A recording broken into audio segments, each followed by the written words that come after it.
Waliwo ekintu ekituuka ku muntu n'ogamba oba ngamba embwa alyose naye n'ojjukira Mukama Katonda mu Bayibuli ne mu Qur'an yagamba bannange toyagalizanga muntu ekibi watya nga ye naawe bakikwagaliza kati n'ogamba oba ngamba entya. Nkuleetedde abasajja babiri. Waliwo omusajja yakuzanyiranga Yesu mu firimu ya Yesu ffenna gye tumanyi obulungi, simanyi we bagiyita, omanyi za mirundi ng'esatu oba ena, naye waliwo eno gye tumanyi eri common ennyo gye batera okuzanya ku Christmas oba period ya festive season awo. Oyo abasinga gwe mumanyi gwe mutima ne munju zammwe neeno mu bipande oyo. Then nekulatana n'omusajja Omuswidi ono bannange yannyiziza. Mbuze kati nigamba oba alyose? Omusajja afudde naye mbuze kati nigamba oba alyose n'afa. Omusajja omanyize waneno ku SMX Media musobola okunjulira. Oyo yenna yasubscribing omwaka gwe natandikawo SMX Media myaka 2 emabega. N'oyo bwe yakasubscribinga leero oba agenda okubeera ng'osubscribinga oba yasubscribinze eggulu. Siriyogera ku nsonga za ddiini olw'ensonga ezimu oba endala.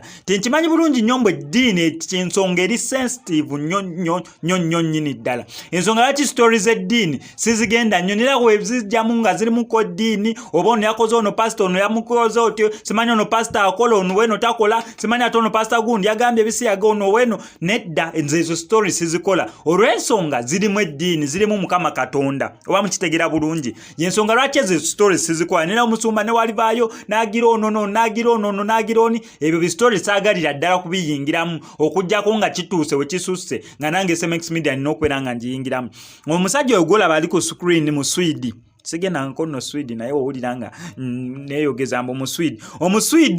mu Sweden from Sweden ndoza eba Sweden sekyo yes ava Sweden erinnya le bamuyita Vilkis sigamanyi nagasoma ye lwaki mbeera ndisoma n'okulisoma. Omusajja oyo yafudde accident naye lwaki olowooza SMX ngambe oba singa ngambe mbwe alyose n'afa lwakuba Mukama Katonda atugaana okugira naye ngenda gamba omwoyo gwe Mukama Katonda agulamuze kisa oba omwoyo gwe Mukama Katonda agumuze mirembe. Naye omusajja oyo ku myaka gy'emikulu 75 yakola ekintu ekyobusiru. Okimanyi eddiini y'abali tekkiriza kwasaganya ensonga lwaki bannange eddiini y'Obuyisiraamu tebalinaayo na kifaananyi kya Prophet Muhammad sallallahu alayhi wasallam tebakirina oba temukiraba nga kisaculatinga kwabo bonna abaali bamumanyi nga bwafaanana oba nga bwe yali alabika. Naye ono omusajja ku myaka gye 75 yeebuza amagezi mu kubeera nga yeebuza amagezi oba okubeera mbu ensi yaabwe yabawanya eddembe. Musajja wattu oyo ku myaka gye 75 gy'afiiriddeko cartoonist oba mbakyogera batya mu Luganda mukubi wa katuni. Wano mu Uganda tulina mukubi wa katuni ono atera okuba katuni bamuyitani Spice bamuyita batya oyo katuni bamuyita batya bannange nno mwerabidde erinnya balisoma Spice liryawo yatera okuba katuni wano gwe tumanyi nnyo mu Uganda. Naye oyo kyali ono gwendi mukwogerako ye mu Swidi akuba bukatuni mu kubeera nga akuba bukatuni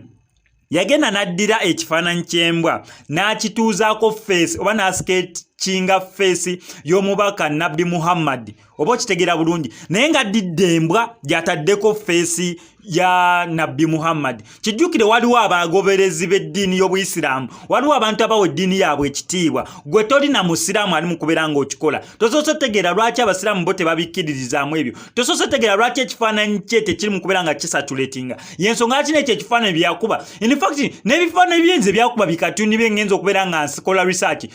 tebinyumira sibimanyi sibirabangako naye mpulira nga sibyagala bikatuni bye mu kubeera nga sketching ekyo ekifaananyi bamuwoningirawo namugamba kyokoze kutera wetonde ne obijje naye musajja atu neyefuula ow'ensasagge ye w'amaanyi nnyo akomekeredde afiiridde mu kabenje ka mmotoka. However, akabenje ako either Mukama Katonda yakaleesa afiire mu kabenje we katyo tukimanyi ffenna ku nsi kuno buli omu ajja kufa just tusaba busabi Mukama Katonda ti enfaali zaffe we zibeera zituuse gwe wenna alaba story eno SMX Media subscriber Mukama Katonda akuleetere okufa okulungi. Omanyi mulimu omuntu okufa accident n'oli afudde kale okufa oba nga abagenze kwebaka naye kirayo okufa okulungi kwe tusabira ffenna naye nga okyokufa kyo tukimanyi bulungi nnyo mu ffenna tujja kufa afunye accident naye mu kubeera nga afuna accident president abasiramu bali bamuwoninga dda kugambe batuuza ne ba president b'omweyensi ba prime minister bonna ne babatuuza nga bamuwoninga ku musajja oyo olw'ekikola kye yakola ekyokuteeka feesi ya nabbi kwegamba yakikola kutyobola n'akiteeka ku mbwa oba okitegeera ng'alinga ng'ategeeza mbunne era nabbi Muhammad yalimbwa kubanga eno yagira feesi yakusika ekinga ng'eno emabega mbwa erina omukira n'amagulu then mu kifo ky'oteekako feesi y'embwa n'ateekako sikeeki ya kifaananyi kya nabbi Muhammad mukubeera ng'akikola bamuwoninga nera ne bamuteekako okumanya bano abasajja n'abasiraamu nabo tebasaaga waliwo sijjagamba mutalabani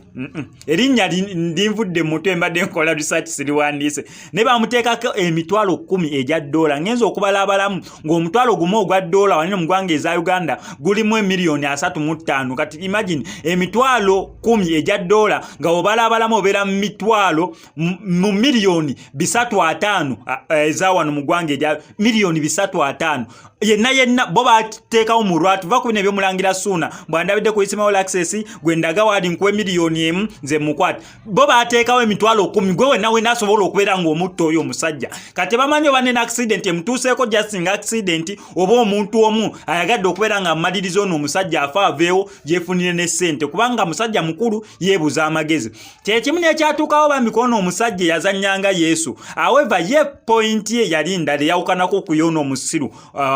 wayi omugenzi tebalina mwogerako bibi bansonyiwe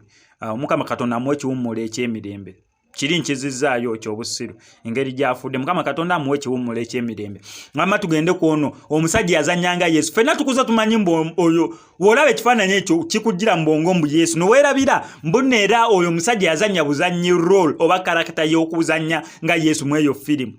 by the time webazanyireyo firimu ne just ye yaliwo okufitinga eyo character lwakuba bambi omusajja wattu bambi gye buvuddekaawo yavaayo n'akubiriza n'agamba bannange kisusse abantu okunsinza abantu balowooza nze Yesu ate nga si nze Yesu nze nazannya buzannyi firimu ya Yesu oba mukitegeera bulungi musajja wattu yavaa ne yeekubira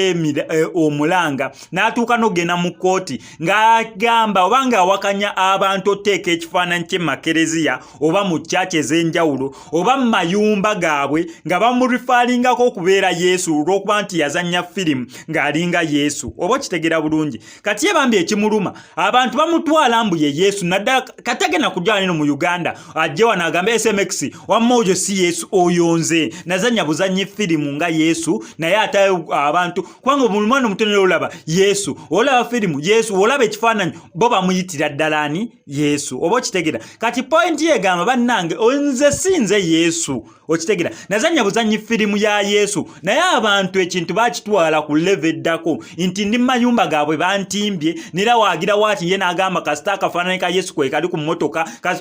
ne beerabira mbu batimbye musajja wattu bamuyita Brian osobola ogenda nawe n'omusaakingako musajja wattu Brian gw'oliko gw'otimbye gw'okoze bino ye yazannya buzannyi karakata jeyo information kati ye message ye eri mu firimu kiki yayogera mu firimu kiki yazannya mu firimu gwe kyolina okujjamu mbu Yesu yali yeeyisa bulungi Yesu yali yakola waati Yesu yakola ebyamanyi naye Yesu ye yabikola n'ekifaananyi kye tolina kitimba mu nju ng'omulifalingirako nga Yesu kubanga oyo si Yesu oyo bamuyita Brian naye kye kyamutwaza ne mu kooti ng'agyagalagezaako atirisi abantu okugira kwegamba n'ensonga ye nga talina ngeri wagiggusa naye ng'akomplaininga ku ky'abantu omutwala nga Yesu olw'okuba yazannya karakita ya Yesu mu firimu oba okitegeera bulungi kambakomyawo yagadde story yange gyenkoze ba subscribe ngano ku SMX Media tubeera ne updates buli lunaku buli saa story wejja tugikolera naye ng'esinga okubeera ekikulu stories zaffe tuzikonvertinga data waleme kubeera ng'agenda mungi bambi kankusaba subscribe ngano ku SMX Media tojja kubeera ng'omisinga updates naddala nga zino.